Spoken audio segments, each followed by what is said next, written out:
அமெரிக்காவை mega tsunami தாக்க வாய்ப்பு இருக்கிறதா விஞ்ஞானிகள் எச்சரிச்சிருக்கிறதா சர்வதேச ஊடகங்கள் செய்தி வெளியிட்டிருக்குது. இதுபடி காஸ்கேடியா துணை பிரிவு மண்டலத்தில் ஏற்பட இருக்கிற பெரிய நிலநடுக்கம் தேசிய அறிவியல் அகாடமியால வெளியிடப்பட்டிருக்கிற வர்ஜீனியா புவியியலாளர்களோட சமீபத்திய ஆய்வு எச்சரிச்சிருக்குது.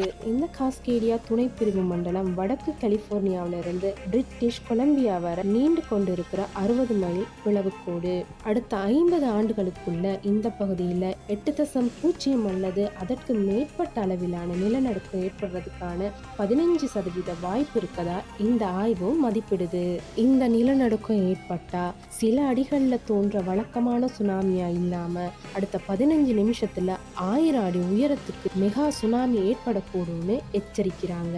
இதால மக்கள் பாதுகாப்பான இடங்களுக்கு இடம்பெயரக்கூட 15 நிமிட கால அவகாசமே இருக்கும்னு சொல்லப்படுது. இந்த மெகா சுனாமியானது பாரிய பூகம்பங்கள், எரிமலை வெடிப்புகள் அல்லது விண்கல் மோதல்கள் போன்ற பெரிய அளவிலான நீருக்கடியில ஏற்படுற பாதிப்புகளால தூண்டப்படுது. தெற்குல உள்ள வாஷிங்டன், வடக்கு ஓரிகான், வடக்கு கலிபோர்னியாவுல சில பகுதிகள் ரொம்பவே பாதிக்கப்படக்கூடிய பகுதிகள்னு ஆய்வு எச்சரிக்குது.